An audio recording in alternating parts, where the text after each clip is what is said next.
सोनामुखी, हरड़, मुलेठी जैसी अनेक जड़ी बूटियां और हजारों वर्षों का प्राचीन आयुर्वेदिक ज्ञान इस एक बोतल में समाया हुआ है। कायम टैबलेट, आपकी खुशियों का साथी।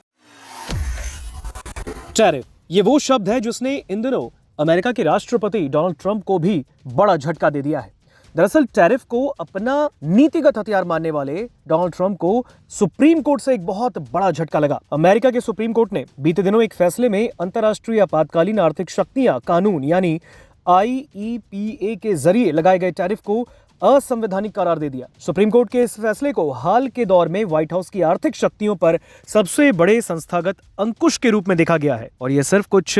आयात शुल्कों को रद्द करने का मामला नहीं, बल्कि उस वैचारिक ढांचे पर तगड़ा प्रहार है जिसके जरिए अमेरिका के राष्ट्रपति डोनाल्ड ट्रंप ने इस बात को मान लिया था कि वो अपनी मनमानी से वैश्विक व्यापार व्यवस्था को नए सिरे से सोचेंगे। अब हाल ही के दिनों में आर्थिक मोर्चे पर अमेरिका के साथ भारत की घटी तनातनी के संदर्भ में भी अमेरिकी अदालत का ये फैसला राहत के साथ पेचीदगी और चुनौतियों भरा रहा है। सुप्रीम कोर्ट ने साफ कर दिया कि टैरिफ लगाना टैक्स लगाने के दायरे में आता है और अमेरिकी संविधान यह शक्ति कांग्रेस को देता है, ना कि किसी राष्ट्रपति को।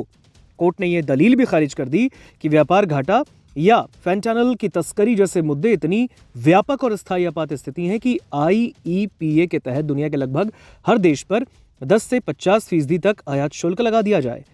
अब इस फैसले का सीधा प्रभाव यह है कि IEPA के तहत लगाए गए टैरिफ हटने से अमेरिका का औसत लागू टैरिफ स्तर अचानक घटा है और अब उन अरबों डॉलर की वसूली पर कानूनी सवाल है जो पिछले साल इन शुल्कों के रूप में जमा हुए थे। आपको बता दें कि IEPA टैरिफ ट्रंप के तथाकथित लिबरेशन डे अभियान की धुरी थे, जिसकी आड़ में उन्होंने चीन से लेकर यूरोप, कनाडा, जापान और इंडिया तक लगभग हर साझेदार पर दबाव बनाया। विभिन्न आर्थिक आकलनों के मुताबिक इन टैरिफों की वापसी से 150 से 175 अरब डॉलर तक के रिफंड दावों की प्रक्रिया शुरू हो सकती है, जो कि पहले से बढ़ते राजकोषीय घाटे के बीच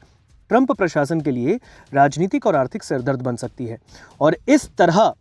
कोर्ट ने सिर्फ एक कानूनी व्याख्या नहीं दी, बल्कि व्हाइट हाउस के टैरिफ से आर्थिक उगाही और उसे एक हथियार के रूप में इस्तेमाल करने वाली नीति के स्तंभ को भी हिला दिया।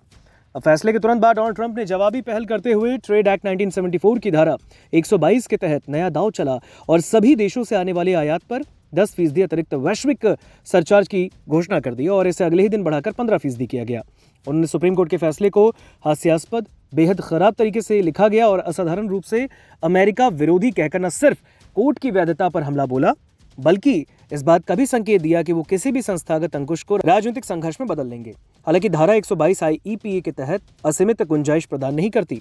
और इसके अधिकतम 15% तक ही शुल्क लगाया जा सकता है और इसकी अवधि भी 150 दिन तक सीमित है। अब इतना ही नहीं, उसे बढ़ाने के लिए कांग्रेस की स्वीकृति भी बहुत जरूरी है। और इस तरह धारा 122 के तहत लगा ये 15% वैश्विक टैरिफ 24 फरवरी से लागू होकर जुलाई के आखिर तक खुद ही खत्म हो जाएगा, जब तक कि कांग्रेस उसे आगे न बढ़ाए। अब अमेरिका की अदालत ने इस बात को दर्शा दिया है कि संस्थागत व्यवस्था अभी भी कारगर हो सकती है। इसने वैश्विक साझेदारों को यह भी याद दिलाया कि किसी एक नेता की मर्जी से ही अंतर्राष्ट्रीय आर्थिक व्यवस्था का पुनर्लेखन संभव नहीं, और ऐसे में अगर भारत इस गुंजाइश का इस्तेमाल अपने निर्यातकों के लिए बेहतर पहुंच, नियामकीय स्पष्टता और बहुपक्षीय मंचों पर ज्यादा सक्रिय भूमिका के लिए करता है, तो ये फैसला अमेरिकी घरेलू राजनीति की घटना न रहकर भारत की दीर्घकालिक आर्थिक कूटनीति के लिए भी एक अहम मोड़ साबित हो सकती है।